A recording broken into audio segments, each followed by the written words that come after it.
Sons of man, take refuge in the shadow of your wing.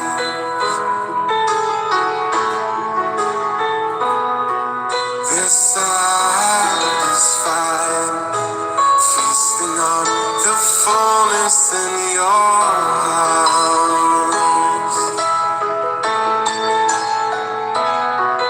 You give them drink from the river of your pleasures. You are the fountain. You are the fountain. You are the fountain of life.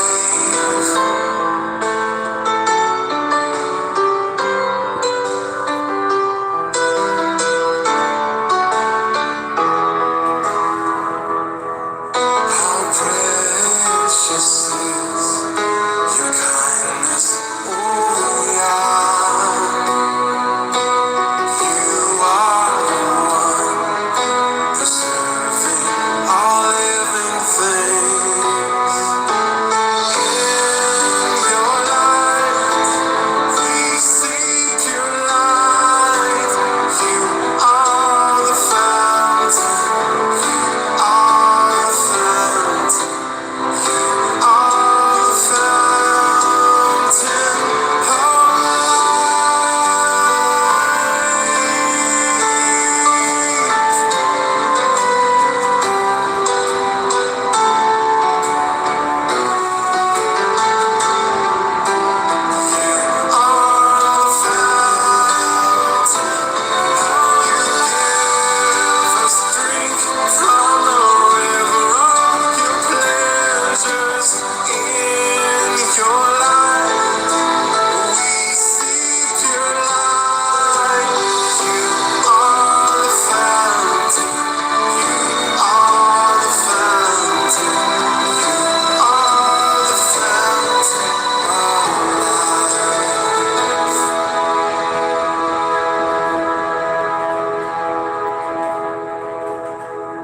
Hi everybody, my name is Caden. I'm Jaden. I'm Nicole. I'm Eli. And I'm Jason. And we live in the Torah YouTube channel. And it is a Shabbat day, everybody. How are you guys doing out there? Everybody's real excited. Everybody want to do a drum roll for Shabbat. But we are here. We thank you guys very, very, very, very much for joining us. It is Yah's day. It is the day that is spectacular. It is wondrous. It is just the greatest day that we could possibly ever have.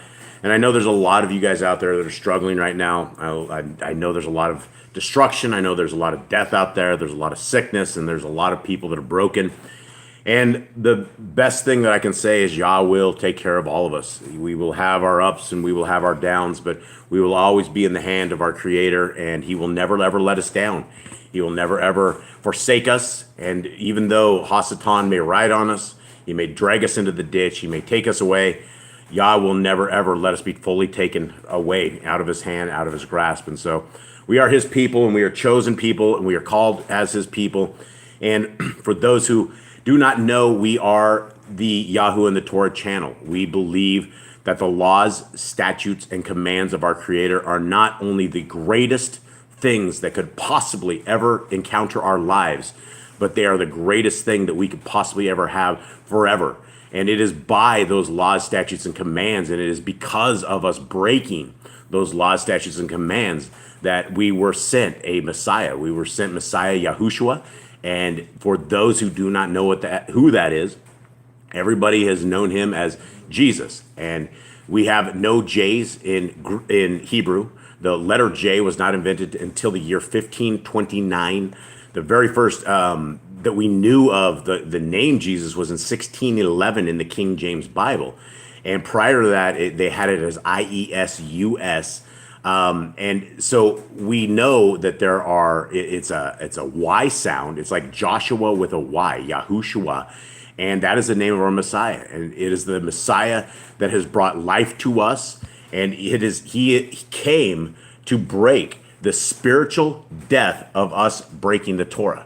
We will all die the physical death. We will all not make it out of here. And as a brother said this morning, death is as much a part of life as anything is. And we must embrace all aspects of it. But the law, statutes, and commands are wondrous. They're for all time. And this is what our mission is. And our entire life's goal is to let people know about the law, statutes, and commands, because people have taken them, they've tossed them in the ditch, they've put them on a tree, they've nailed them to a cross, and they say they don't apply to them today, but they don't even know what they are. And that is the sad thing. The very first thing people will say is, oh, you can't do sacrifices, you can't kill anything, and that is absolutely true, and we don't need to.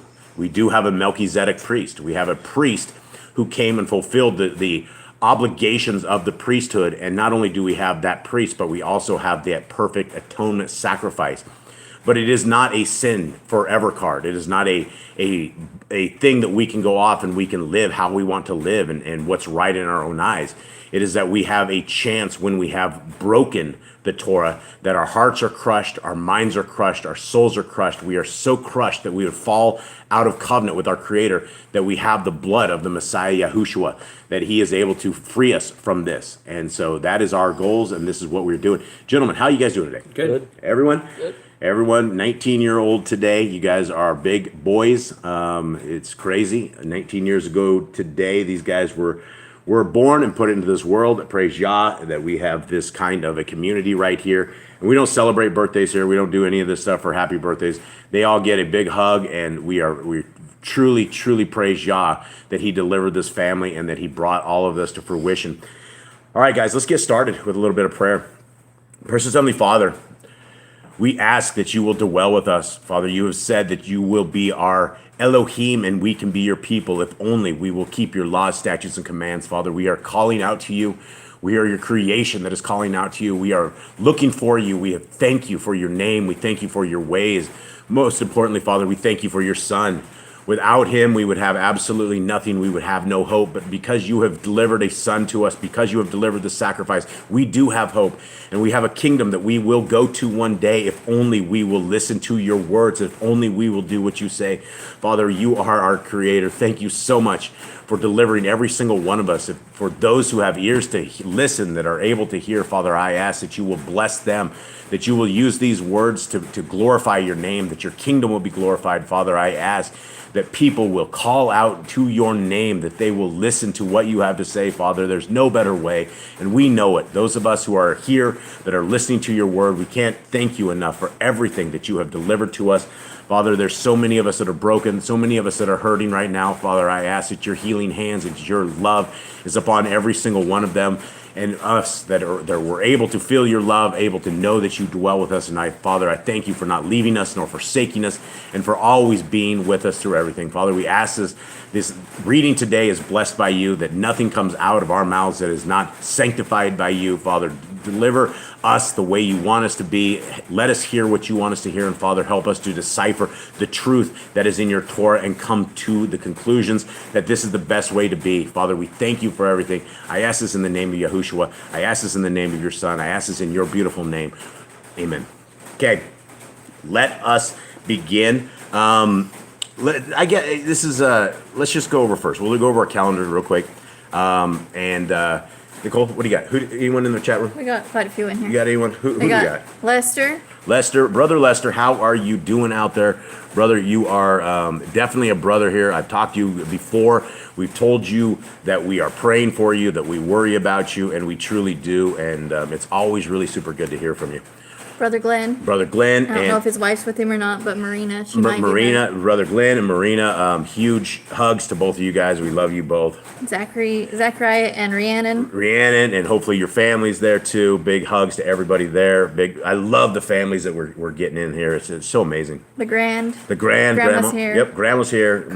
Carla, and we big shouts to Carla. Big hugs to Carla. And DJ and Charlie and Joey. Yeah, I don't know if they're there, but all the clan. Hopefully you guys are all there. Much love to you guys. Hopefully your week is going well and everything is good. Tyler. Tyler's a homeboy. Tyler's a brother of ours. Much love. It's good seeing you. Joanna. Joanna. Hey, we've seen her a few times. She has commented on the stuff. Much love, dear sis. Super good to have you guys here. And yeah, much love from our clan to your clan. And for those again just tuning in on this is the Yahoo and the Torah channel. This is all about Yah, and it will always be about Yah. Now today is the Sabbath day. It is the 7th day of the month. It is the 12th day on our Creator's calendar, and it is the 7th day. And it is very, very important that we're keeping this. And I would like to touch on something, and I think it was Brother Glenn that helped us out as well. It was Brother Glenn, an emissary of Elohim, when it came over this month, right? I was on a Torah calendar, and it just seems like everybody uses the Torah calendar. But when you actually look at the lights on the moon, and you actually see that the lights were delivered early, not even early, but right on time, we had our dates wrong. And I do believe that we do have our dates right. And I wanted to bring this up because I was thinking about this, because this week we celebrated Yom Kippurim, right? And that was on a Thursday, a 5th day of our Creator's calendar. And it was actually from the 9th on sunset to the 10th. Here's something I thought about afterwards, is that I thought about this because we have a preparation day on the 6th day, right? That's the day that our Creator has given us to prepare for this day today, the Shabbat. Now, if we were actually on the Torah calendar that was incorrect, I believe, the Yom Kippurim would have been on the 11th. So you would have had to prepare on the 10th. You would have had to prepare 2 days ago, because a high Shabbat for Yom Kippurim is treated as a Sabbath. And so we would have had 2 Sabbaths in a row, and we have actually had 2 Sabbaths in a row before. But I thought it would have been a little bit, hectic trying to prepare on the 10th for an 11th and a 12th, because the 11th you wouldn't have eaten food, and then the 12th we're not supposed to prepare anything on that day as well. So I just put that out there to you guys. I think we're on the right calendar, and I appreciate Brother Glenn and his Berean style help that he has. He's the wise old owl. I really, really appreciate this guy, and thank you, brother. Okay, so let us take a quick look at this. We have 2 sets of laws we're going to do today, because we're actually going to go over the laws of Messiah Yahushua. And this, my friends, is one of the most fruitful pieces of this entire reading, is that we are able to write these laws on our hearts, mind, and souls. And we write them on our hearts, minds, and souls by, first and foremost, repeating them, right? We can just, when you sit and repeat something, it becomes muscle memory. It becomes something that we implant into us. And a commandment that our Creator has told us 53 times is that we must guard the laws, statutes, and commands. And so for those of you who are hanging with us right now, this is exactly what we are doing. We're going to repeat them, and we're going to try to get them into everyone's muscle memory, so that when we are out in the real world, that we see great evil, all of a sudden it goes to us. Hey, this goes against the Torah. And this is what it's all about. Once we become foundationally strong in the Torah and understand the law, statutes, and commands, nothing is able to rock you. You can come up with the greatest deception ever known to man, and it will not rock you, because you understand it. So, all right, are we ready here? Nicole is chuckling over in the chat room. What's going on? Glenn says old owl, yes. Wise, not so much. Oh, I think he's a wise old owl. I am not taking any wisdom away from you, brother. Okay, all right, guys. So let's begin on this. And like I told you guys before, I want you guys to kind of go over one possible thing. I will start. Be fruitful. What this means is, to me, one of the things right out of the gate, if we're fruitful, we're not one of those guys that sit on the couch 24/7, right? And this being fruitful can apply to absolutely everything into our life, including right now. I believe that we are being fruitful by going over these laws, statutes, and commands. And that is the very first command that we have ever heard of, is to be fruitful. And so that basically takes the guys sitting on the couches, the lazy guys that refuse to get off the couches, refuse to work, refuse to do anything, refuse to read their scriptures. Well, here we are. We're trying to be fruitful, and that's what I believe this means. Okay, number 2. Multiply. If you are multiplying, you are going to make more people in this earth. You're going to replenish the earth. You're going to basically fill it up. You would never be here today if we had not multiplied. You guys everything you were saying today would never ever come to fruition. In fact, we would never ever be here had we not had this family, I guarantee the path that we would have gone would have not been where we are at. So they're very, very important. And so when we multiply, we look at the world that is, they really kill off their babies. They kill them off in these abortion clinics day after day after day. And, even in Israel, the people of Israel have abortion clinics that are open till 11:30 at night, it seems just even more evil than just a place that closes at 5, right? So continue on, Jade. Replenish the earth. We're supposed to give back to the earth. We're supposed to make sure the earth is growing and make sure it's healthy. Healthy and replenish the earth. What else do we have on that?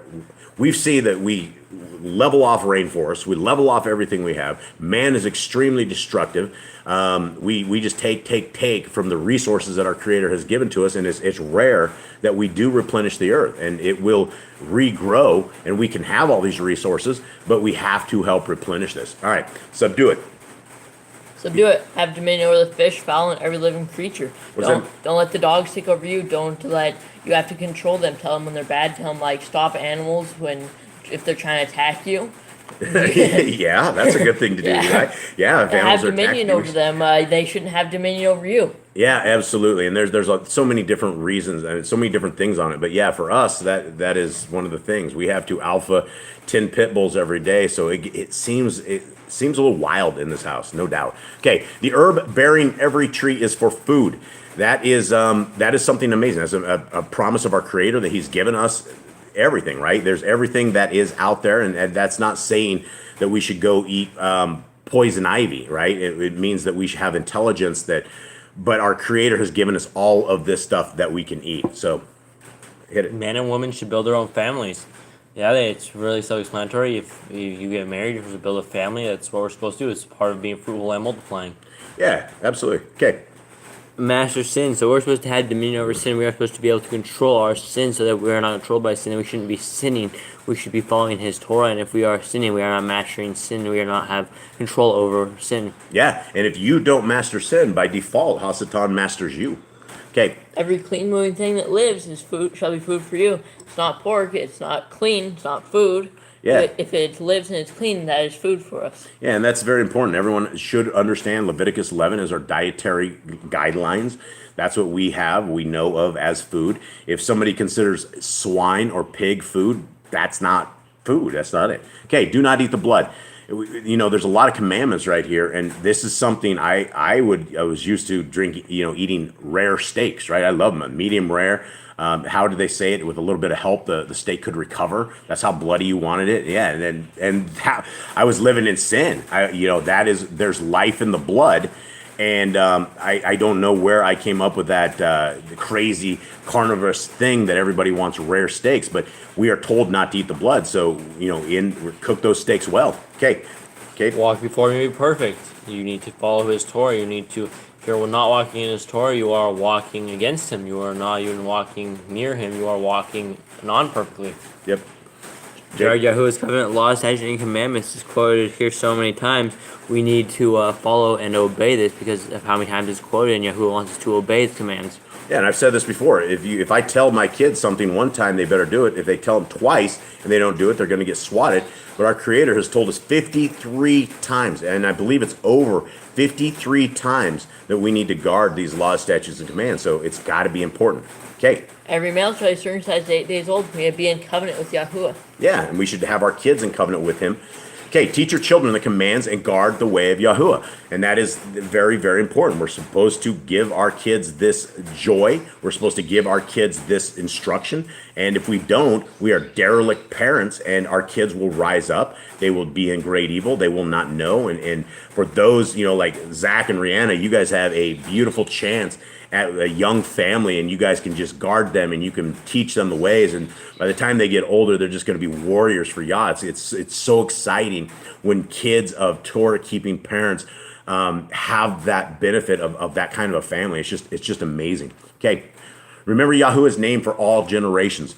We've replaced in our Bible the name of God, and they have pagan names, and we have an Elohim Most High, and His name is Yahuwah, and it's Yod-Hed Vav-Hed, and some people say it's Yod-Hed Wav-Hed, and or it's Vav is the V and Wad is the W, but that's also English as well. But it's very close to what it should be. I am that I am. Behold the hand, behold the nail. And we need to speak it. We need to never forget it. Our Creator is more important than our wives, more important than our kids. It's more important than everything. And if we just don't even think about Him, He's not on our mind, then we're never going to get close to Him.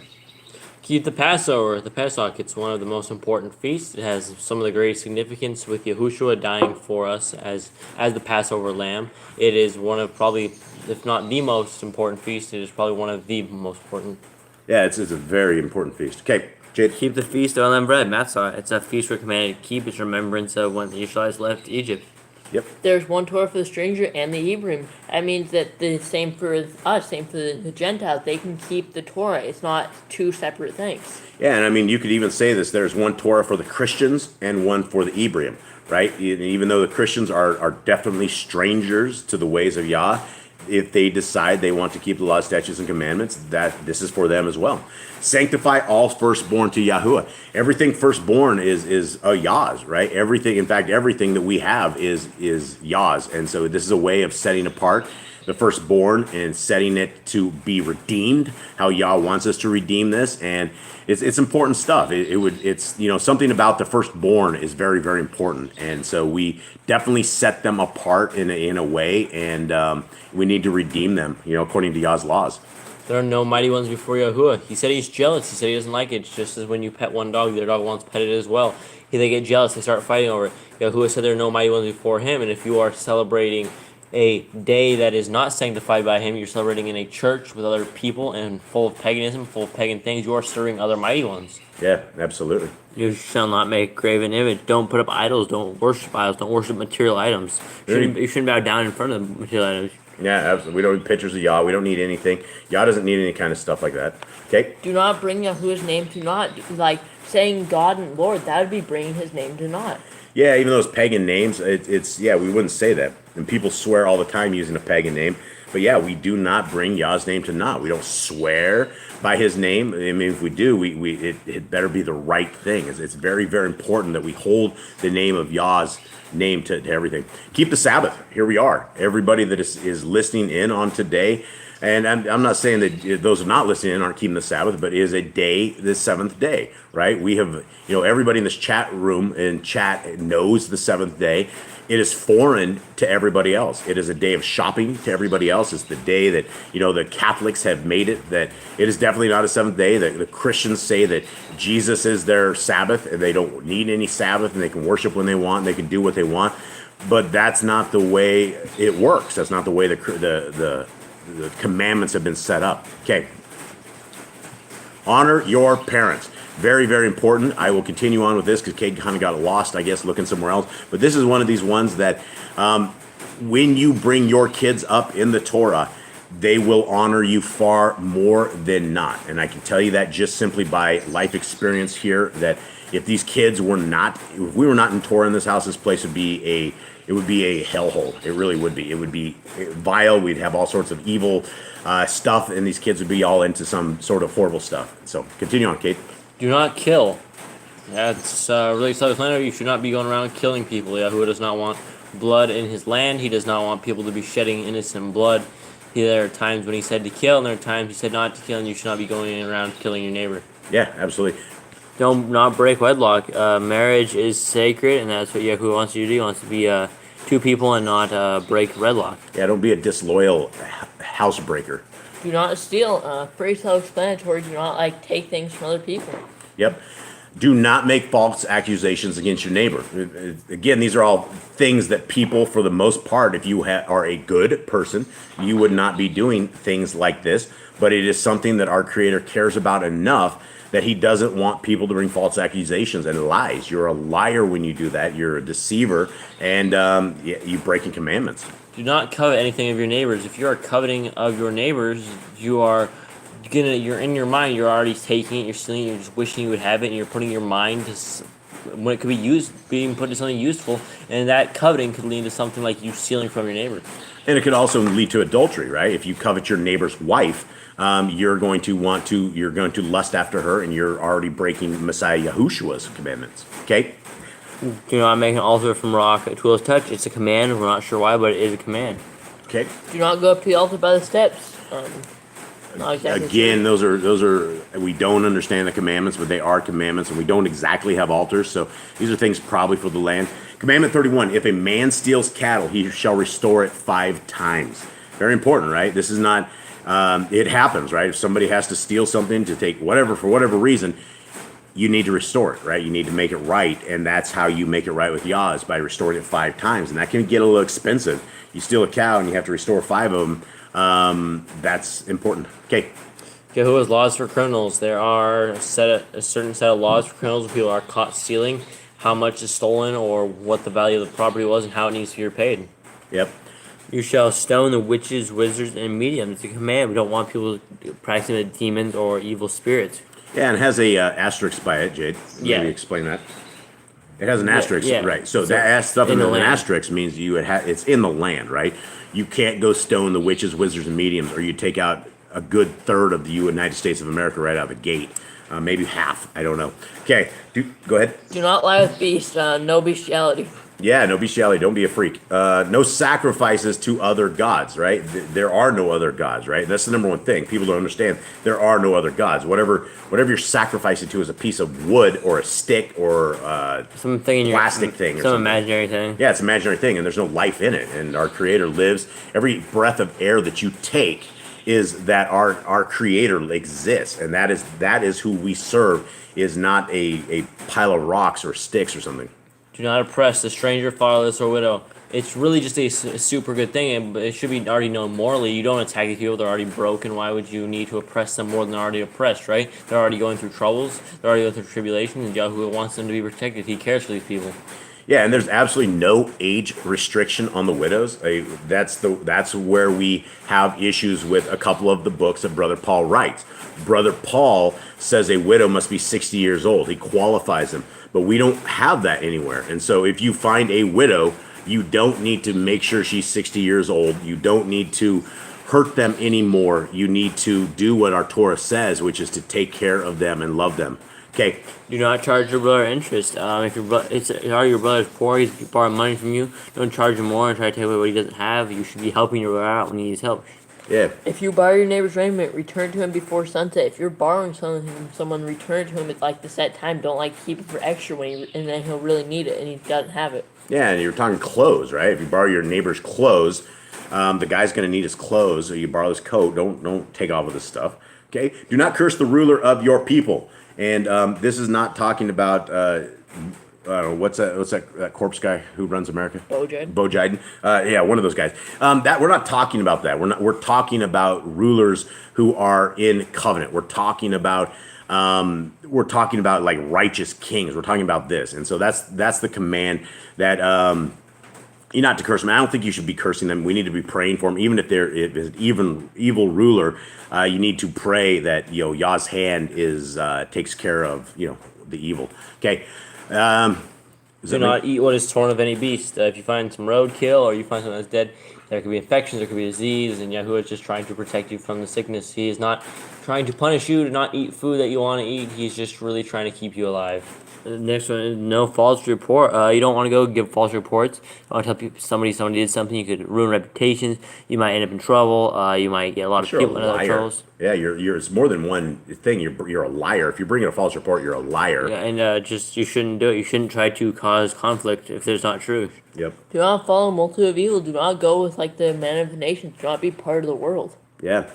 Do not judge unrighteously against the poor, and do not judge unrighteously against the rich either. It's the same thing. Just because they are poor doesn't mean they are lesser beings. It just means that their life is afflicted more than the guy that's dressed it nice and taking care of it. And this is what you see in the rich man's world, is that you see the rich man, he has the gold, he makes the rules, and the poor people usually always get owned. But it's the poor people and the broken that are making up the kingdom of the Shemaim. Okay. Bring back your enemy's cattle if you find it going astray. If you see your person's cattle, it does not matter if you hate them or not. You should bring it back. It is the right thing to do. Yeah, absolutely. Yep. Help the animals of your enemy. If you see an animal of your enemy that's fallen or needs help, help him out, because the animal doesn't have conflict with you. He doesn't hate you, but the other guy might. But help the animal. The animal's a creature of Yahuwah. And a lot of people will say that our creator is a megalomaniac. They say he's crazy because he kills all these animals, right? He's killing the animals.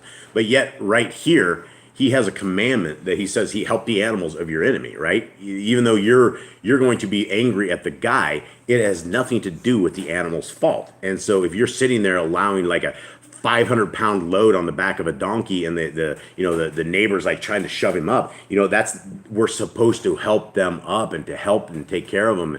And it's amazing that our creator loves absolutely everything so much, including his animals, that he would have a command such as this. It's just a really good path of righteousness that we should be doing.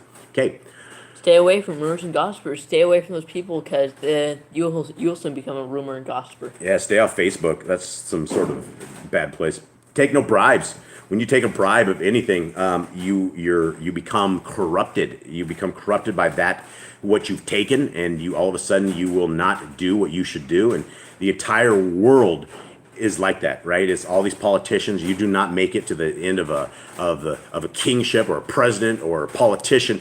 Every single one of them, by the time you make it to that level, you are already owned 1,000 times over, because you've already taken 1,000 bribes, and so you owe everybody all these favors, and so you'll never ever be a righteous leader at that point. Okay. Do not oppress a stranger. Love the stranger. Back then, a stranger was considered someone outside of the Israel, someone outside the Torah, and we were told to love them, because that was the way we can get them into Torah, into the land of Israel, was by love, by teaching love. Because if you're teaching with hate, if you're teaching with anger, you're going to push people away. Yeah, and when you look at the religion of Judaism, when you look at Jews, people are like, well, those are the people of God. That's the people who God has chosen. Maybe back in the very day, but those people ended up in captivity.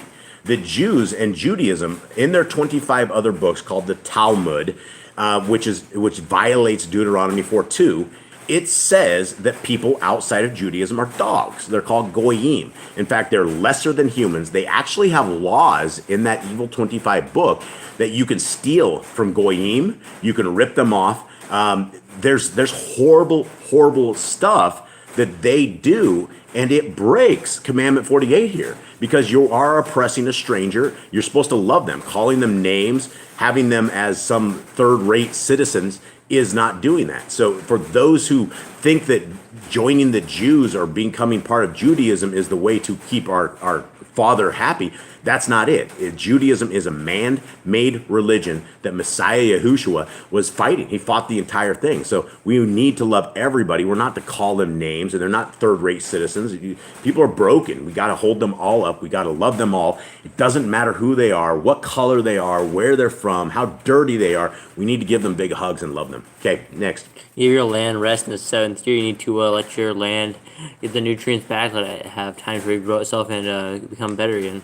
Yeah, and as his commandment, Yah provides, if we are on the right schedule and we are in the land, your land, you will get more on the 6th year that takes you through to the 8th year. So it's really amazing what Yah does is it makes his land super growers. All right. Do not mention any pagan names. Do not say like any of those things. You could be calling demons. Those could be the names of demons. The demons could come and attack you. Yeah, and we're saying weekdays. When we say Monday, Tuesday, that's a pagan name. All of that stuff on there. Same for the months of the year. That's why we have first day, second day, third day. We have first month, second month, third month. We don't have names. All of the names that are, when people call it like Aviv, things like that, that was all Babylonian style stuff. Our creator does not have names for new months and things of that nature. Keep the feast of Yahuwah. That's his important feast. He says keep them. The days are not Christmas and Easter. Those are not the days he has chosen. Those are not the days he set apart. He set apart his feast, the feast we have, the 3 in the spring and the 3 in the fall. Yep. Do not cook your goat in his mother's milk. It's a command. You don't want to take your goat and put it in his mother's milk. Yeah, that's a pagan stuff, I'm pretty sure. Obey the messenger Yahuwah sends before you. If Yahuwah tells you something, listen to him. Listen to what he has to say. Yeah, absolutely. Do not bow down to other Elohim. Never, ever, ever, ever get on your knees to another individual, to anyone else other than Elohim Most High. and that's with a capital E. That's Yahuwah. We do not bow to men. We bow to Yah, and we bow to the King, King Messiah Yahushua. And that's who we do, and we're not bowing to Messiah Yahushua because he is the most high Elohim, but he is an Elohim. He is a mighty creator, and that is who our King is, and that is who we need to be respectful of. And it doesn't make him our creator; it makes him the son of our creator. Okay. Make no covenant with other Elohim or outsiders of the land. And we didn't miss serve Yahuwah, and that goes without saying. Serve Yahuwah in everything that you do, in your life, in the world. Right? There's nothing more important than making it right with Yah in everything that we do. Okay, make no covenant with other Elohim or outsiders of the land, Kate.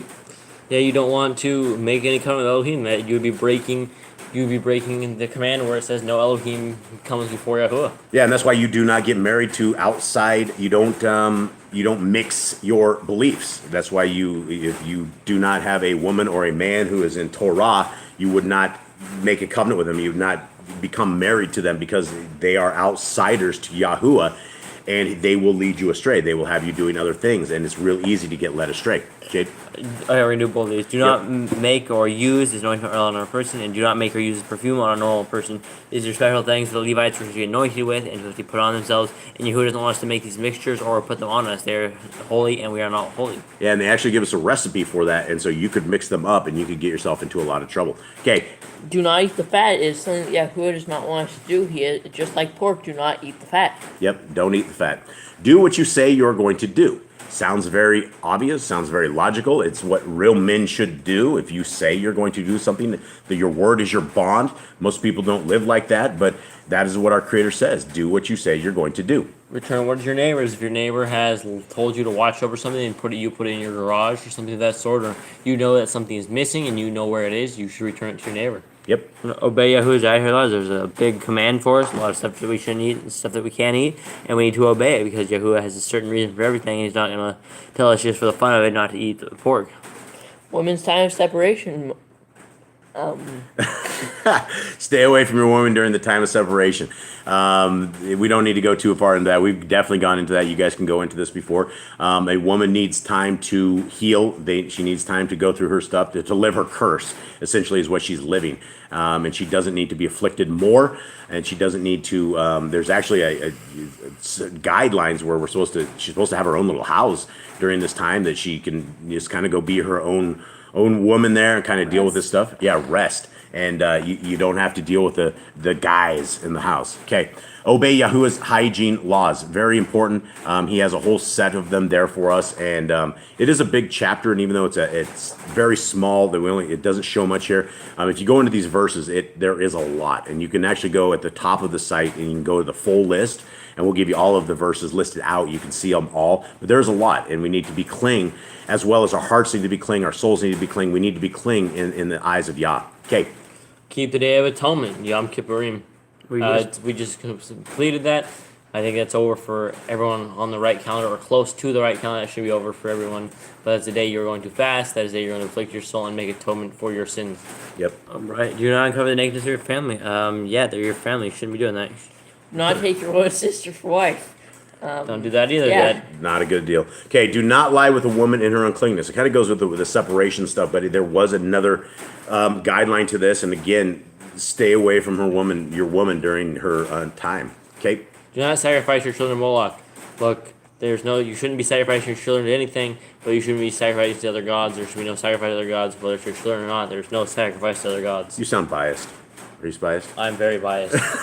Don't sacrifice your children to gods, other gods. Slow down. Because nobody hears? They can hear. He's just talking really fast. Everyone goes They real can fast. hear. We're a bunch of computer people, and so we talk real fast. We know that we need to slow down a little bit, so we need to. Okay, let's go on. Do not be a sodomite. Okay, that is just don't. Yeah, don't. It's man and woman, not man and man or woman and woman. That's just don't do it. Okay. Be holy.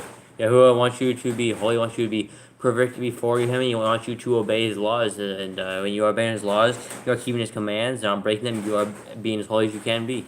Do not reap the corn of your field, or you shall not glean your vineyard. Do not take everything, leave some for the stranger, the fatherless, and the widow. Yep. Do not deal falsely or defraud your neighbor.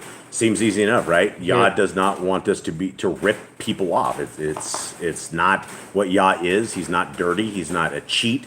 He is holy in everything that he does, and his ways. You can see how his ways are because he has things like this, right? Continue on. Do not lie or be a liar. Lies can destroy the biggest part of people's lives. It can ruin people's lives more than anything else is lies. Yeah, False things that are spread that are not true. People may get their reputation back, but it's always in the back of people's minds of what happened, and it never changes the way people look at you if you end up ruining someone's life with a lie. Once a liar, usually always a liar. It's hard to get rid of it. That kind of a thing, and we shouldn't be there. It should be very, very important to us that we keep truth the truth. Okay, Jade. Pay your workers for the day's wage they are due. So you want to pay them. You don't want to let them go home hungry. If they work for you, you should be paying them for what they are due. Yeah, because they'll cry out to Yah and they're hungry, and you have not fed them, and you had the ability to feed them, and they did not. Okay. Do not harm the disabled. I mean, it seems pretty obvious. We wouldn't want to harm the You're a disabled. terrible person if you do harm the disabled. Yeah, Shame you on are. Yeah, you should be ashamed of yourself if you hurt the disabled. Okay, do not endanger your neighbor. Don't drop a 400-pound tree onto his house, and don't do things that will hurt him. That's the whole point, right? Our Creator cares so much about everything, and you could see this. Again, don't hurt him, your neighbor. Okay. Do not hate your brother. Yeah, that's pretty obvious. That's just don't hate him. You're not loving your neighbor if you hate your brother. You're not following the commands. You're breaking part of the commands already. And you're not even supposed to come to Yah in prayer if you have animosity and hate with your brother. You're supposed to leave your sacrifice at the door, go make your way, and then come back and deal with it once you have fixed your heart. Rebuke your neighbor for his sin. If you see your neighbor sinning, you're supposed to go and, hey, brother, you're sinning, don't do this. And if he's still sinning, you're supposed to go find some witnesses and then bring him before the council. Yep. Love your neighbor as yourself. If you should not hate your brother, you should love him like you love yourself. Absolutely. Don't diverse your cattle. And we didn't know what this meant, but this means that you do not have like a donkey and an oxen, or like a small animal and a large animal together. And that's, again, Yah's taking care of his animals. Do not mingle your seed. You're not supposed to mix your seeds together. There's a way that things are growing that they're supposed to grow. If you mix them the way they are growing together, then you are destroying the way they're going to grow up the next season. Yep. And even that season, it will be that season, because when the bees come to pollinate that stuff, if you mix all this kind of stuff together, you'll have really poor looking food. Okay, go on. Do not mingle linen and wool. It's just something you don't do it for our own health. Yahuwah has it for a reason. Do not lie with a taken woman. That's pretty Anything obvious. for that? That's pretty obvious. Eli's getting these hard ones for the youngster here. Okay, do not eat the fruit of the trees for 3 years. We're supposed to let even Yah's, he loves his trees, he loves his creations, and he knows that if you take the fruit of the tree within 3 years, you take the power of the root away from it. And so he says, let them go up for 3 years, and then you'll have powerful trees. Do not practice sorcery. There's a lot of forms of sorcery. You have to probably research what form of sorcery. You'll figure it out as you go, but you should not be committing any sorcery. If you know you're in sorcery, you should quit sorcery.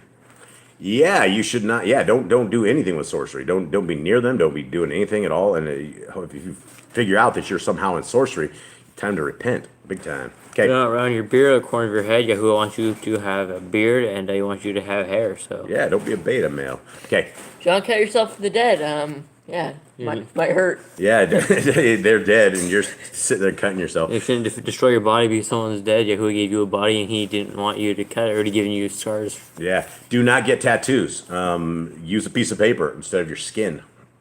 Do not prostitute your daughter. It's just an evil thing. You're not supposed to do it. If you're doing that, you're a terrible human being, and you are Horrible a pagan. father. What a terrible father you would be.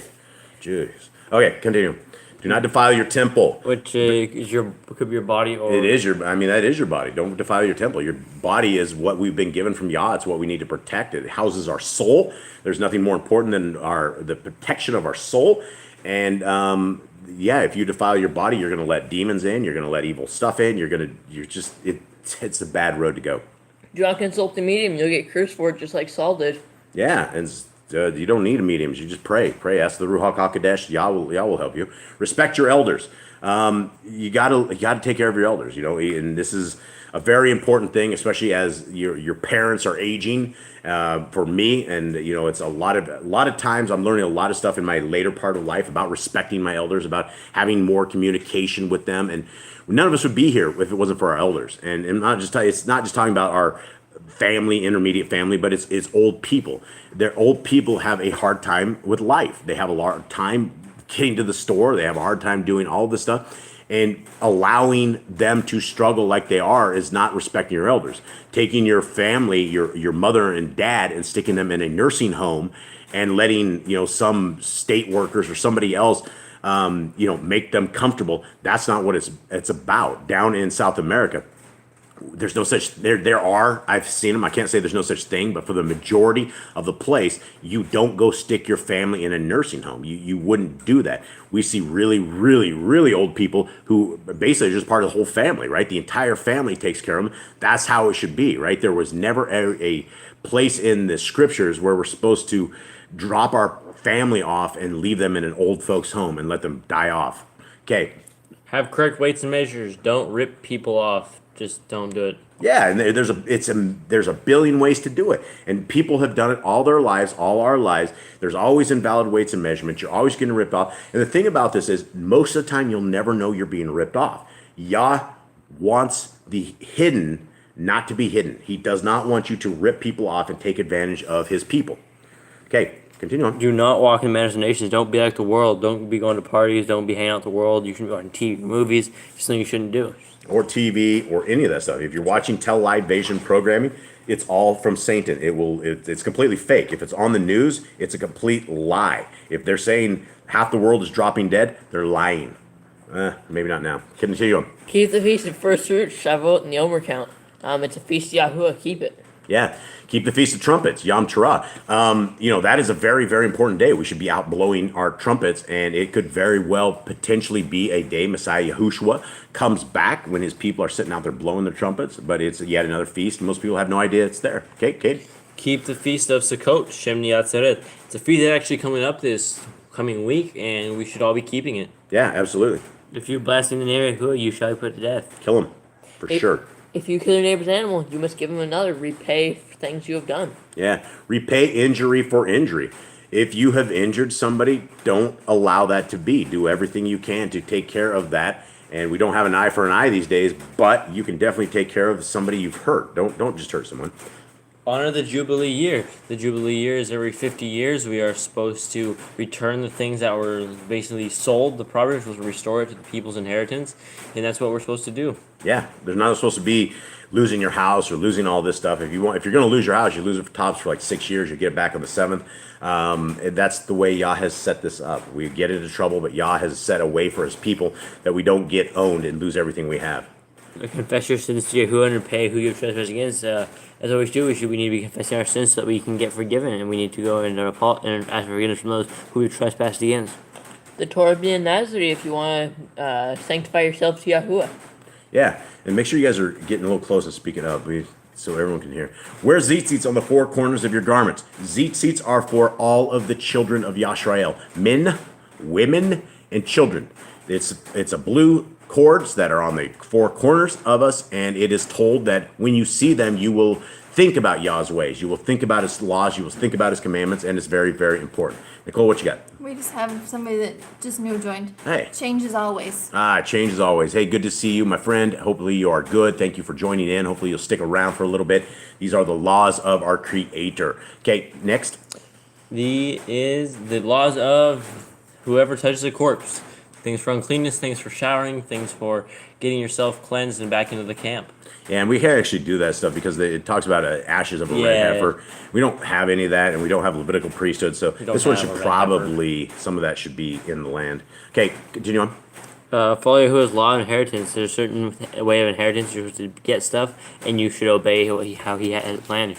Torah of keeping your oath to Yahuwah. If you make an oath to Yahuwah, keep it. Do not go against it. 109 is when in the land, the laws of a murder and victims' families. It's again, this is how they dealt with things of this nature. It is in the land, so we can't do it, but it is something we should know and how to deal with this kind of stuff. Okay. Do not add or take away from the word. If you're adding or taking away, you're breaking the commandments. You are adding a burden to yourself. You're adding, and if you are taking away, you are destroying what Yahuwah has told you to do. Next one is guard your soul. You're supposed to protect your soul. You're supposed to keeping the Torah, letting the demons and devils get a hold of you so that you lose your soul. You want it's the most important thing, and you need to protect it. Yep. Learn to fear Yahuwah, revere him, and obey him. Yeah, and for those just joining us or those who actually join us later and actually watch this stuff later, we are simply going over the laws, statutes, and commands of our Creator. What you're seeing right here is what the majority of the world has tossed on the cross, as they say, and they say they don't apply to us today. And so if you're reading through these and you've chosen not to keep these laws, statutes, and commands, my question is always, which law gives you the hardest time with? Which law is too much for you? Because these are good commandments, right? Fearing Yahuwah, guarding your soul. Next one here. You shall love Yahuwah with all your heart. A lot of people don't understand this, right? If you claim that you love God, Yahuwah, with all your heart, mind, and soul, but yet you reject his words, then you are rejecting him by default. It's the same way with my boys here. If they reject the words that I say, they are rejecting me. It's not that they're just disobeying, but they're rejecting what I wish that they would do, and it's very important. The Quran says we need to seriously consider our vows, promises before speaking them. Remember the man who vowed a sacrifice of the first thing that came out of his door of his home upon his return. Killed his daughter. It's extremely important. And that was an interesting vow. Definitely an interesting vow. Not sure what he expected to come out the door. I don't know what he expected to come out of there. Maybe the mother-in-law. I don't know. Continue on. No one did that ever again. Yeah, that was bad news. Bad idea. Okay, continue on, guys. We are in 114. Yep. Bind the laws upon your hand and the frontlets between your eyes. Okay, and this is one of these commands that it says bind the laws upon your hand and the frontlets between your eyes. We know that we can't tattoo on our hand. We know that we can't really technically get them before our eyes. Gentlemen, what does it mean to put them from the frontlets of your eyes? It means to study them. It means to keep them on your heart, mind, and soul at all times, to be remembering them. If something is at the frontlets of your eyes, what does that mean? You see it all the time. Yeah, you can't get away from it. It'd be like sitting at maybe the end of your nose, and everywhere you see it, you have like a little Torah sign at the end of your nose, and you are able to see the Torah through everything that we do. Okay, write the laws on your doorposts. Very, very important, right? We want to. You're supposed to have them in everything, and that's not saying it is saying to put them on your doorpost, but where you have them is where you remember them at. And if you have them all over, you've written them on your hand and your frontlets, you've written them on your door, you're not going to forget them. And this is the most important thing to anything in life. It's not your car keys. It's not remembering the bills that are due. It's remembering that the laws, statutes, and commands are what we should be living our life in. It's what we should be bathing in. It should be our entire existence. Our clothing should be about it. Everything that we have is the laws, and we have to keep these, and we have to make sure they're important. And I almost think with doorposts, it's more like a protection thing too. Like he protects the house. Yeah, absolutely. Yeah, it'd be like Zitzi's probably. Okay, go ahead, guys. Do not tempt Yahuwah. You shouldn't be tempting Yahuwah. Yahuwah will strike you down. That's why you don't want to tempt Yahuwah. He's powerful of all everything. He can do everything, and you tempt him, he's not going to be very happy with you. Yeah, you don't want to tempt Yah. Do what is right and good in the sight of Yahuwah, meaning like all these laws, do them. That is what is right and good in the sight of Yahuwah. If you're trying to keep this command and you're eating bacon, if you're eating pig, if you're eating all that kind of stuff, that's not what is right in the eyes of Yahuwah. And he's going to frown upon this, and he might give you a free pass for a little bit, but it won't be forever. Okay, do not be afraid of your enemies. Yah is with us. Yah will protect us. No matter what is happening, especially in these what we consider probably the end days, it doesn't matter because Yah is with us. He will protect us. He will guide us. And it's going to get a little bumpy, but Yah is with us. Okay, go on, guys. Remember Yahuwah. You're supposed to remember him. If you are forgetting him, then you've forgotten him. Okay. Circumcise your heart. You're supposed to basically purify your heart and be in covenant with Yahuwah. Your heart is like what controls it all, so you want to be circumcise your heart. Cleave to Yahuwah, be with him at all times by keeping his Torah and obeying him.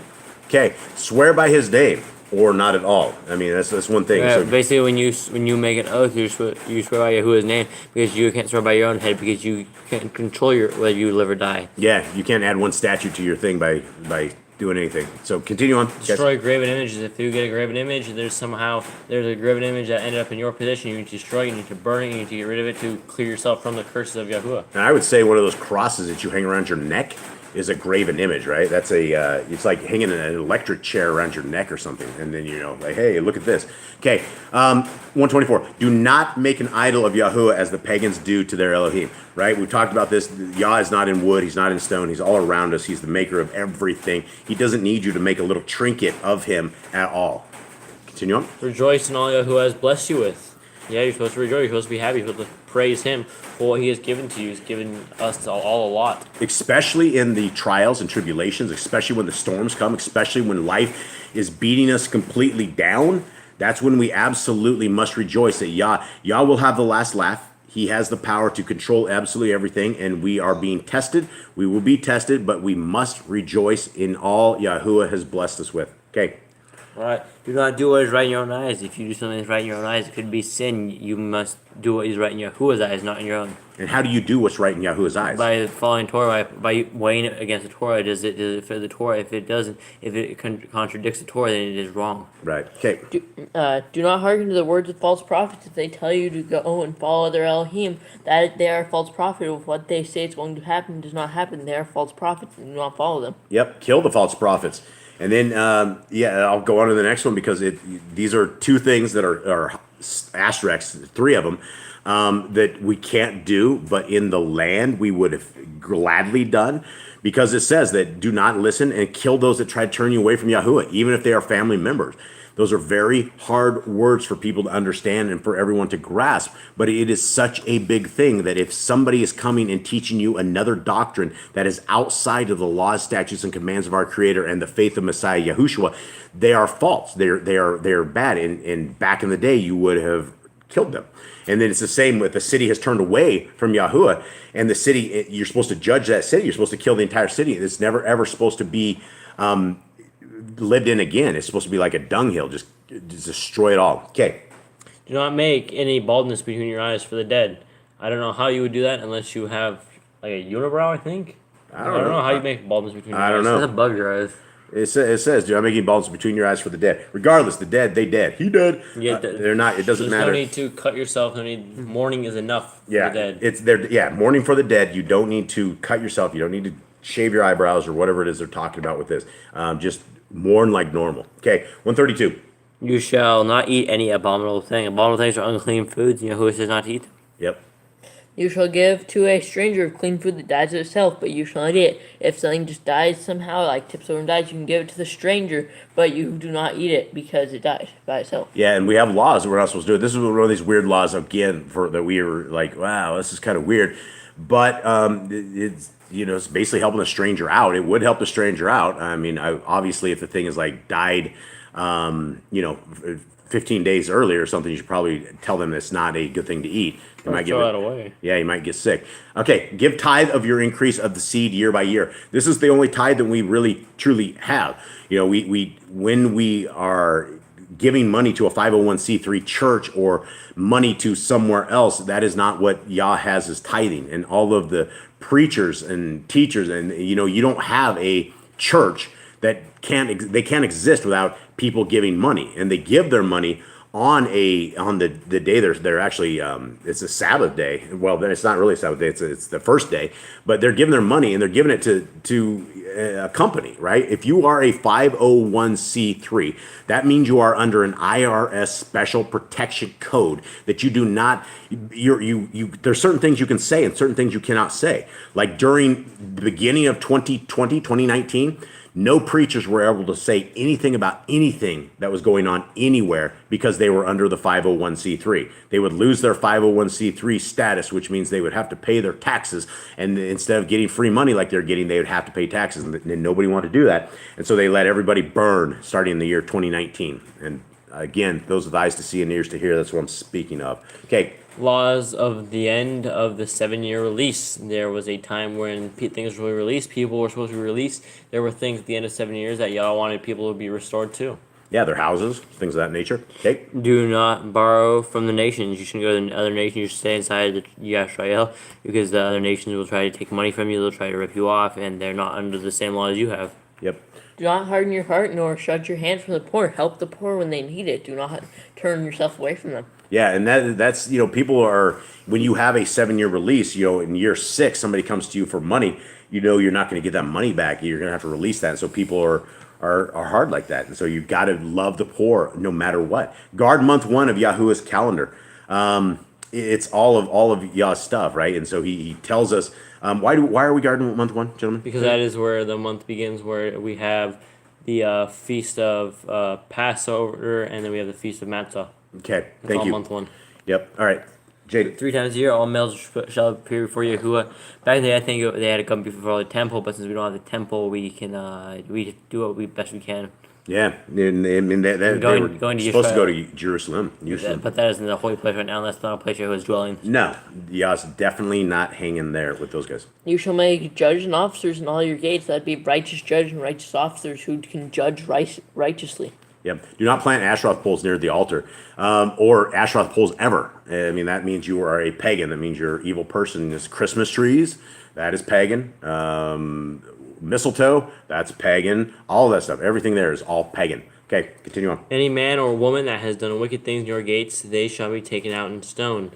Okay, that's how you deal with evil back in the day. And notice it has an asterisk there. We can't take the wickedness out and unfortunately kill it, but there will be a day when we can do just that. Okay.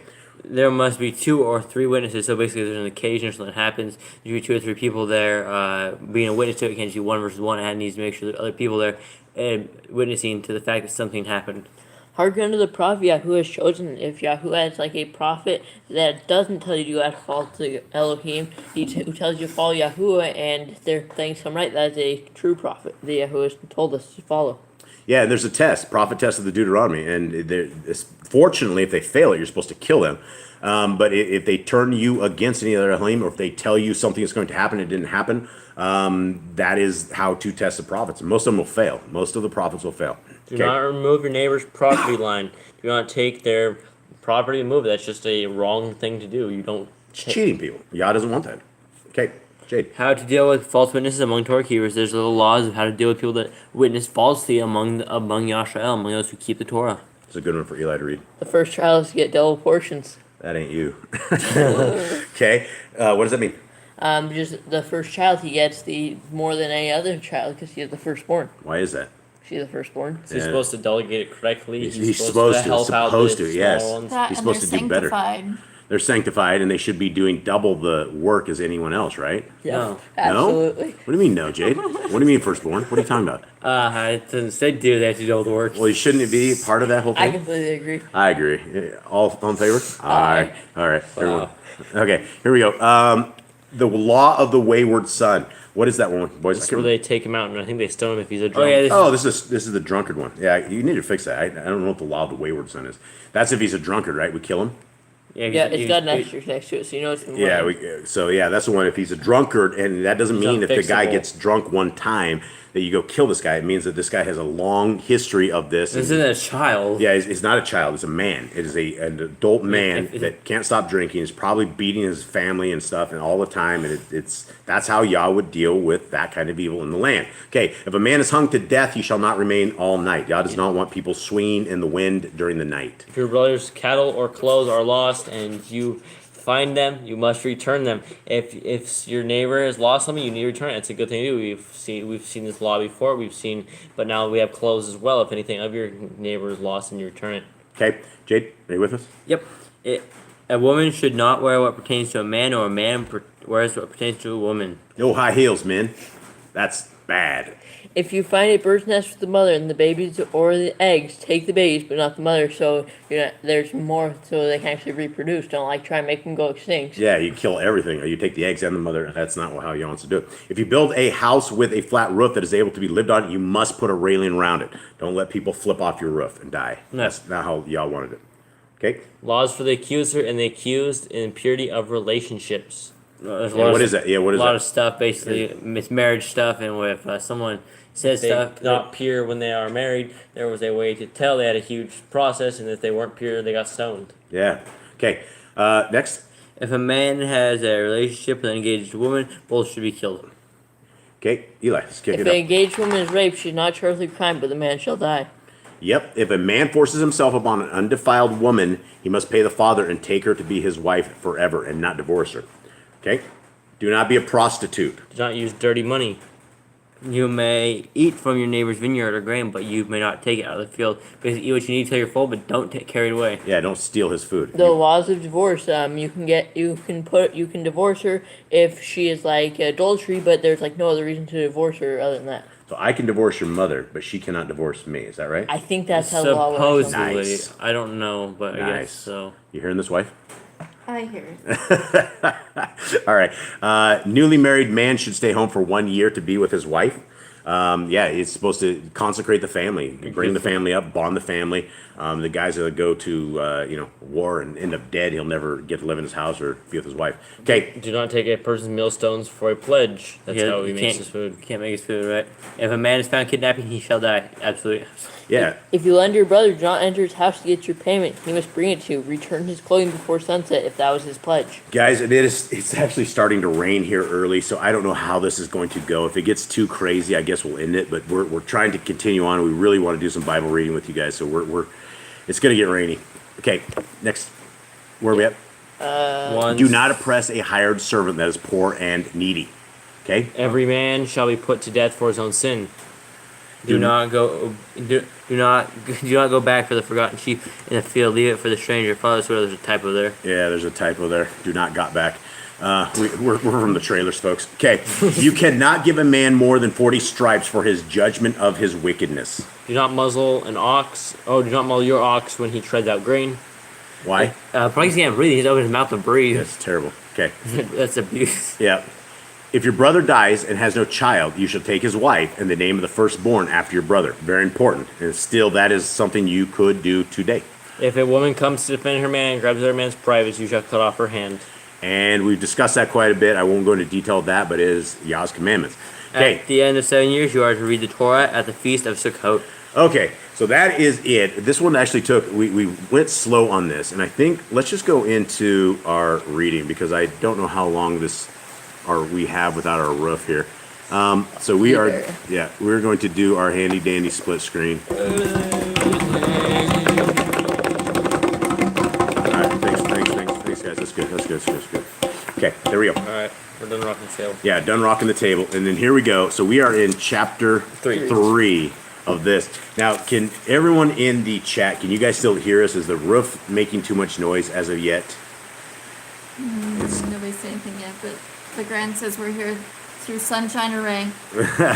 Tyler says the rain is a blessing. Water is a gift from Yah. Yes, Yeah. it's a huge blessing here. There's lots of water. Okay, all right, guys, let's do this. And here we go. Changes always says they can still hear. Okay, good. Here we go. So this is the top version of this that we're using. This is called the Targum, and this is something that we kind of got into last week. And I have not read this. We have read parts of this, the beginning of it, to see what it's like. We have people that swear by it. We have people that say, no, you can't, it's not right. So what we're doing is we're actually reading on the bottom here. And if you guys go to yahuandthetorah.net, you can download the Hallelujah Scriptures, the same one we're reading right here. And it's pretty good. The scan's pretty good. I do see some letters on the back. It does look like there's letters like right here. And I'll need another program to clear it up so that I don't get that. So maybe one day we'll have a perfect digital version of this. But till then, let's get on with it. Okay. Verse 3, and the serpent was more crafty than any beast of the field which Yahuwah Elohim had made. And he said to the woman, is it true that Elohim has said, do not eat of every tree of the garden? And the woman said to the serpent, we are to eat of the fruit of the trees of the garden, but of the fruit of the tree which is in the midst of the garden, Elohim has said, do not eat it, nor touch it, lest you die. Okay. I'd say finish it toward when it says good and evil. Okay, good and evil. Okay, so you shall die. And the serpent said to the woman, you shall certainly die. You shall certainly not die. For Elohim knows that in the day you eat of it, your eyes shall be open, and you shall be like Elohim, knowing good and evil. Okay, now let's take a quick look at the Targum because it's a lot different in certain spots. Okay, here we go. And the serpent was wiser unto evil than all the beasts of the field which Yahuwah Elohim had made. And he said to the woman, is it truth that Yahuwah Elohim hath said, you shall not eat of every tree of the garden? And the woman said to the serpent, from the rest of the fruits of the trees of the garden we have power to eat, but of the fruit of the tree which is in the midst of the garden, Yahuwah hath said, you shall not eat of it, nor approach it, lest you die. In that hour, the serpent spake accusation against his creator and said to the woman, dying you will not, for every artificer hateth the son of his art. For it is manifest before Yahuwah that in the day that you eat of it, you will be as the great messengers who are wise to know between good and evil. Okay, what do we have different here, guys, that you guys don't have in your scriptures? It said it spoke accusations. It said that he hates the art of the artificer. Yeah, and what is? Do you guys know what that means? No, I think it's the art of the creator. Like if you created something, if you are the main person that created something, and the person you created starts doing the same stuff, he's basically bamboozling her, is what he's doing. Yeah, he's very tricky. I mean, they're very innocent, right? They're like children. They don't know a lot. They're like little kids. They're gonna believe anything that's said to them. So they're just saying what their parent has told them. And so the serpent came by and just tricked them into it. It's just like little children. They have no experience with any of this. Yep, the rain's getting louder, guys. Sorry, we're just going to continue on. And the woman beheld Samael, I'm at the very top, guys, the angel of death, and was afraid. Yet she knew that the tree was good to eat, and that it was medicine for the enlightenment of the eyes, and desirable tree by means of which to understand. Okay, have we ever heard of Samuel before? No, we've never heard of him. So, and so she saw the angel of death, and yet she still is going to go eat. So that's his fault. Yeah. Okay, 5. For now, I'm down at the bottom, guys, and we are six. All right. And the woman saw that the tree was good for food, that it was pleasant to the eyes, and a tree desirable to make one wise. And she took of its fruit and ate. And she also gave to her husband with her, and he ate. Okay, where are we at up here? So right here. You need to get up to where we read to. Okay. And he ate. Oh, you just were. Yeah, I know. I was seeing like where you should end off at. Okay, we can't both touch this at the same time. It I doesn't know. work out. So, okay, 7. And then what do we need? So we're starting at the top again, and we're trying to get the different pieces. It'll be on themselves about the cover. Should I read that? No. And she took of its fruit and did eat, and she gave to her husband with her, and he did eat. And the eyes of both were enlightened, and they knew that they were naked, divested of the purple robe in which they had been created. And they saw the sight of their shame, and sewed to themselves the leaves of figs, and made to them cinctures. Okay. Anything new that you guys did not know? What is a purple robe? I don't know. That's I don't either. Is that just their nakedness or something? Which they had been created. I don't know. Okay, so Let's see, where's Jerusalem then? So the Jerusalem, guys, is another version of this that it's almost the same translation, but they ended up with 2 translations. Let's try the Jerusalem version. And they made to them vestments. That's it. That's it. I guess that was it. Okay. It's 8. 8. It's getting noisy, guys. Getting noisy. I'd like to rebuke the rain, but it's Yah's rain, so we can't do this. So here we go. 8. And they heard the sound of Yahuwah walking about in the garden in the cool of the day. And Adam and his wife hid themselves from the presence of Yahuwah Elohim among the trees of the garden. And Yahuwah called unto Adam and said to him, Where are you? And he said, I heard your voice in the garden, and I was afraid because I was naked, so I hid myself. Okay, now at the top of this, let's go. And they heard the voice of the word of Yahuwah Elohim walking in the garden in the repose of the day. And Adam and his wife hid themselves from before Yahuwah Elohim among the trees of the garden. And Yahuwah Elohim called to Adam and said to him, Is not all the world which I have made manifest before me, the darkness as the light? And how hast thou thought in thine heart to hide from before me? The place where thou art concealed, do I not see? Where are the commandments that I commanded thee? Okay, it's getting real loud, folks. Can anyone hear? I don't know. Hopefully you guys can still hear. We're all huddled right next to this tablet. Hopefully you can hear. Okay, Eli, where you at? Okay. So, I don't think you finished it far enough yet. It's getting loud, guys. I'm so sorry. Okay, and where are we at? So, at the very top now. Okay, and he said, The voice of thy word heard I in the garden, and I was afraid, because I am naked. And the commandment which thou didst teach me I have transgressed. Therefore I hid myself from shame. Okay, now verse 9. Yep. Okay, verse 9 at the bottom here, guys. And Yahuwah Elohim called unto Adam and said to him, where are you? And he said, I heard your voice in the garden, and I was afraid because I was naked, so I hid myself. And he said, who made you know that you were naked? Have you eaten of the tree which I commanded you that you should not eat? And the man said, the woman who you gave to me to be with me, she gave me of the tree, and I ate. Okay, so where are we at on this thing? Okay, so, and I ate, so he's going to go further. Okay, so I still need to go? Yep. And Yahuwah Elohim said to the woman, what is this you have done? And the woman said, the serpent deceived me, and I ate. Alright, if you want to stop there, you can. Okay, where are we at on the top part? It's right here. Okay. Right here, and he said. Okay, and he said, now we're at the top, we're back to the target. And he said, who showed thee that thou art naked? Unless thou hast eaten of the fruit of the tree which I commanded that thou shouldest not eat. And Adam said, the woman whom thou gavest to be with me, she gave me of the fruit of the tree, and I did eat. And Yahuwah Elohim said to the woman, what hast thou done? And the woman said, the serpent beguiled me with his subtlety, and deceived me with his wickedness, and I ate. Okay. I don't know if we're gonna make it with this rain. Okay, where are we at today? And I ate. Okay. Hallelujah Scriptures and a lot of rain. And Yahuwah Elohim said to the serpent, because you have done this, you are cursed more than all livestock, and more than every beast of the field. On your abdomen you are to go, and eat dust all the days of your life. Okay, where's this at? Okay, hopefully you guys can hear this. And Yahuwah Elohim, this is from the Targum at the top. And Yahuwah Elohim brought the three unto judgment, and he said to the serpent, because thou hast done this, cursed art thou of all the cattle, and of all the beasts of the field.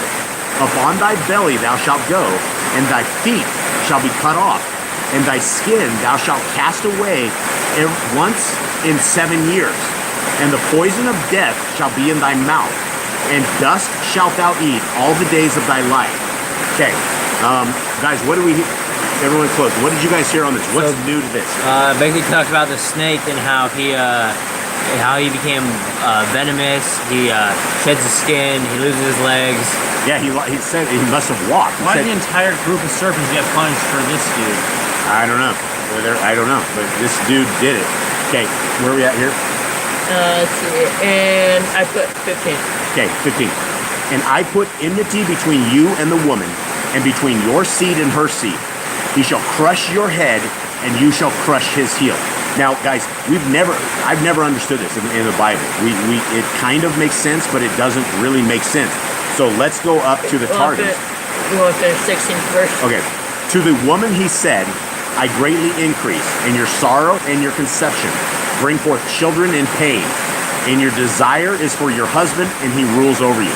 Now, this makes a lot more sense right here. Where's that? Okay. And I'll put. Okay, at the top here, guys, where it says the Targum. And I will put enmity between thee and the woman, and between the seed of thy son and the seed of her sons. And it shall be when the sons of the woman keep the commandments of the law, they will be prepared to smite thee upon thy head. But when they forsake the commandments of the law, thou wilt be ready to wound them in their heel. Nevertheless, for them there shall be a medicine, but for thee there will be no medicine. And they shall make a remedy for the heel in the days of the king Mashiach. Okay, what do we know? What do we learn here that we've never ever learned before?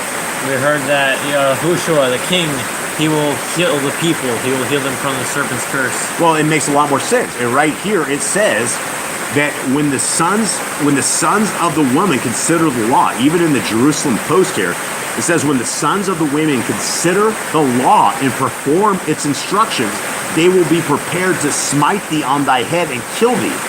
And when the sons of the woman forsake the commandment of the law and perform not its instructions, thou wilt be ready to wound them in their heel and hurt them. Nevertheless, there shall be a medicine for the sons of the women, but for thee, serpent, there shall be no medicine. For it is to be that for these there shall be a remedy for the heel in the days of the king Mashiach. Wow, that's amazing. I don't know what's more amazing, the rain coming out that we can't hear anything, or that this is... So what do we get with this, Jake? Basically, we have it talks about like killing the serpent, how the serpent was a punishment when we don't keep the law. Yeah, but I think it's more of a metaphorical. Where did this come? Where did we lose this translation in all these other versions? I don't know. How come we didn't know this was about keeping the commandments? And how come we've never heard of King Messiah before this? We've never heard Mashiach prior to this. I think the world would be a little different if we had translations like that. Why didn't we have this translation? So far, I'm not seeing anything wrong with this translation at all. And hopefully this rain just disappears. Father Yah, please help this rain to disappear so we can get your message out. Because this is amazing stuff. We're still in the Targum. Stay on the Targum. Where are we at? The top. Top. Unto the woman he said, multiplying I will multiply thy affliction by the blood of thy virginity and by thy conception. In sorrow shalt thou bear children, and to thy husband shall be thy desire, and he will have rule over thee unto the righteousness or unto sin. Okay, put that where it needs to go, you guys. Wow, that's interesting. What do we guys have to say on this whole thing? It just gives really a good explanation of what things are, really. A more in-depth version that we really needed a long time ago. Yeah, this is amazing. Okay.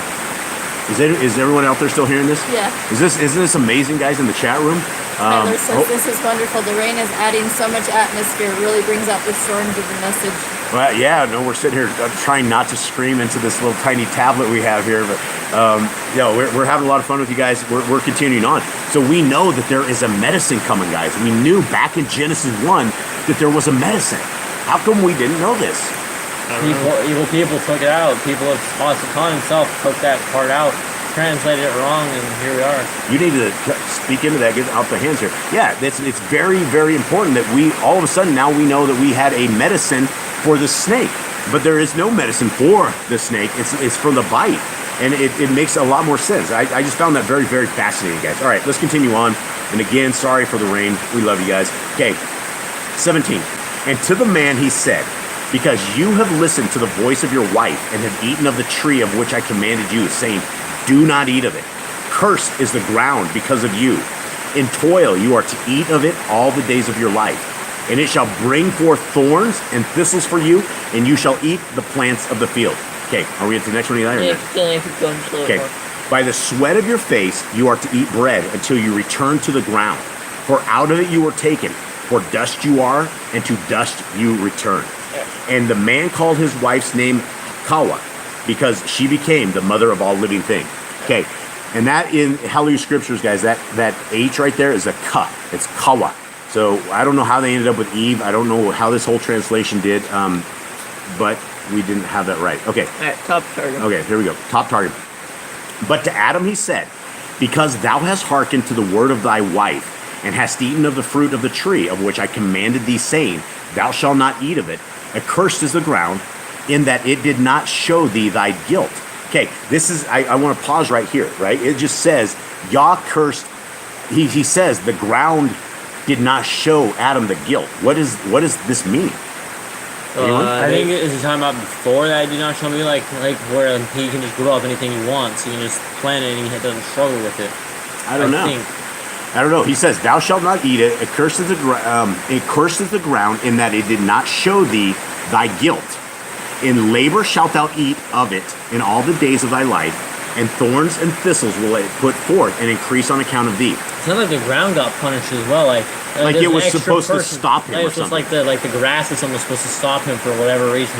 Well, there was Samuel, the angel of death that we'd never ever heard of, sitting there watching Kawa, Eve, as she was... That's pretty scary that... the angel of death was standing right next to her, and she still fell into Satan's trap. She did. She didn't. She was deceived. Okay, Eli, where are we at on this? Okay. And thorns and thistles will it put forth, increase on account of thee, and thou shalt eat the herb which is on the face of the field. And Adam answered, I pray through mercies from before thee, O Yahuwah, that we may not be accounted as the cattle, to eat the herb of the face of the field. Let us stand up and labor with the labor of the hands, and eat food of the earth, and thus let there be distinction between thee between the children of men and the offspring of cattle. Wow. Okay, so we learned something new that we had never ever heard He was before. afraid he was going to become an animal. Well, that's kind of what Yah said. That's kind of what he said. He said he cursed us to be like that. And I guess if that is what non-Torah keepers are like, that you just go eat the grass like a cow eats. And then Adam's like, please don't let us do this. I guess it kind of makes sense where Nebuchadnezzar ate grass for 7 years as well. Yeah, absolutely. Yeah, Nebuchadnezzar ate grass for 7 years. Okay, so what is the Jerusalem? Does Jerusalem have anything else?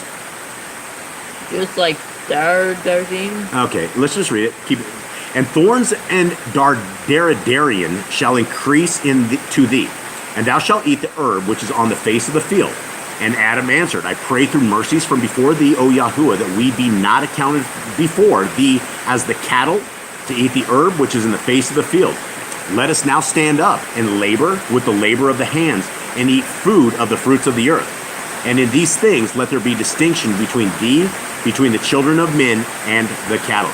Wow. So it sounds like we ended up almost eating food like the cows. Wow. And there's still more for you to read. Okay, and there's After parentheses. Okay. By labor. Okay, so let me get into the Targum again, guys, at the top. By the labor of thy hands thou shalt eat food, until thou turn again to the dust from which thou wast created. For dust thou art, and unto dust thou shalt return. For from the dust it is to be that thou art to arise, to render judgment and reckoning for all that thou hast done in the day of the great judgment.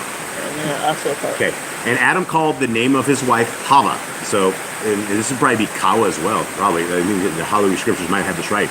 Hava, Kawa, because she is the mother of all the children of men. Okay. Wow. All right, 21. All right. And Yahuwah Elohim made coats of skin for the man and his wife and dressed them. Okay, I'm going to stop right there, guys. Yeah.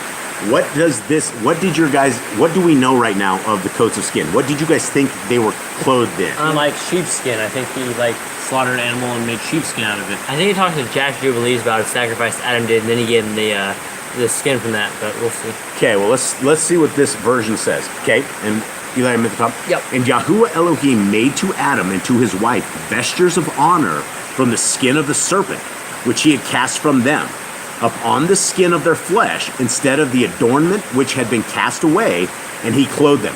Okay, what adornment were they in? Nakedness? No, they're in fig leaves. They made their own fig leaves.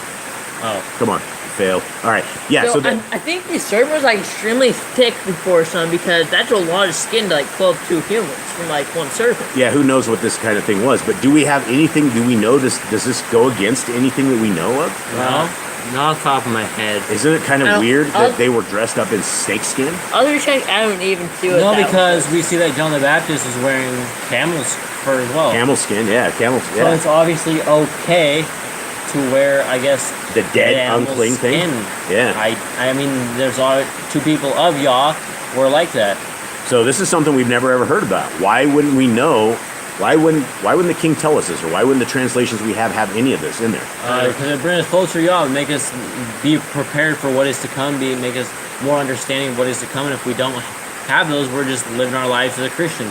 Okay, let's 22. That's 22. Hell yeah. And Yahuwah said, "See, next page.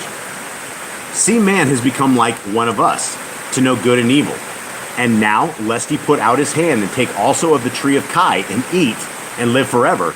So Yahuwah Elohim sent him out of the Garden of Eden to till the ground from which he was taken.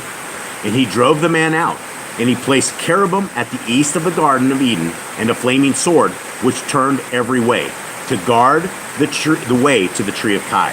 Okay, and where are we at, Eli? Okay, let's read this. The final parts on this in the Targum.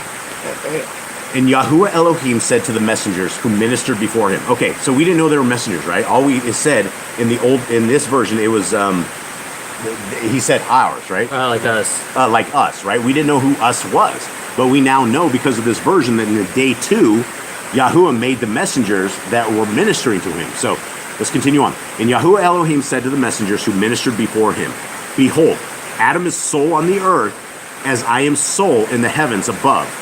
And it will be that they will arise from him who will know to discern between good and evil.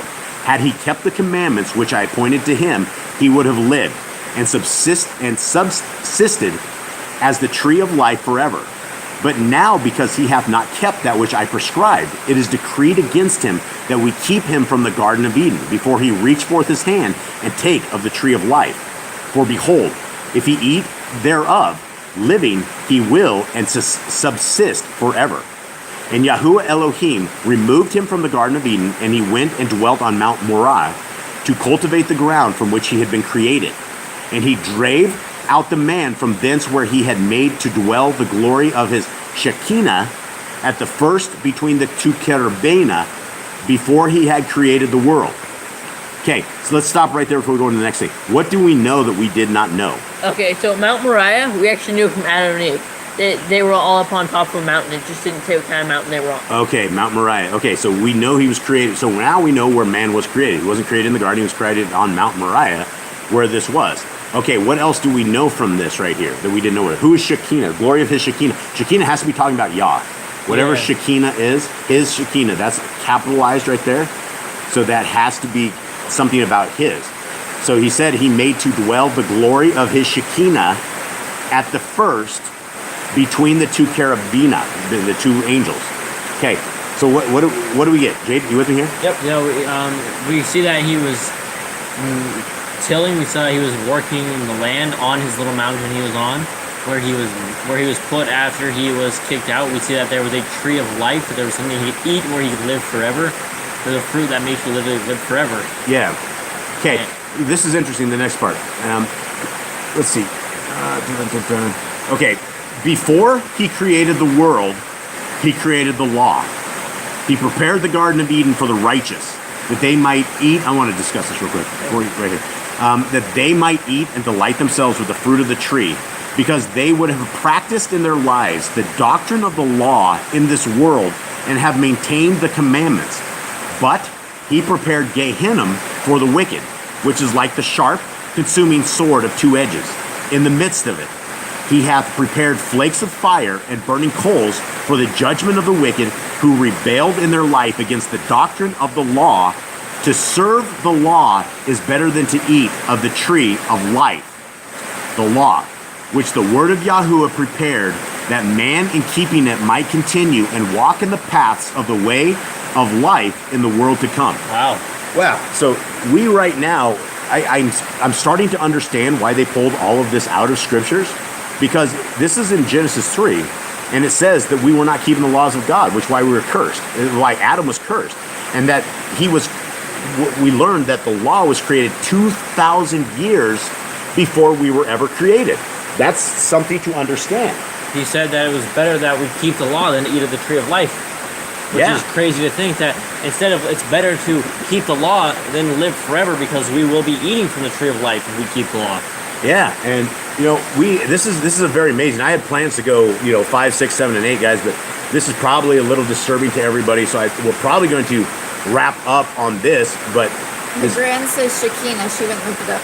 Is dwelling, settlement, presence in a place. What is it? Yeah. So it is Shekinah is dwelling, settlement, presence in a place. Okay. So it's like Yah's dwelling. Yeah, Yah's dwelling. So that's where Yah is in that. And so he basically put the cherubim so we couldn't get back to his presence.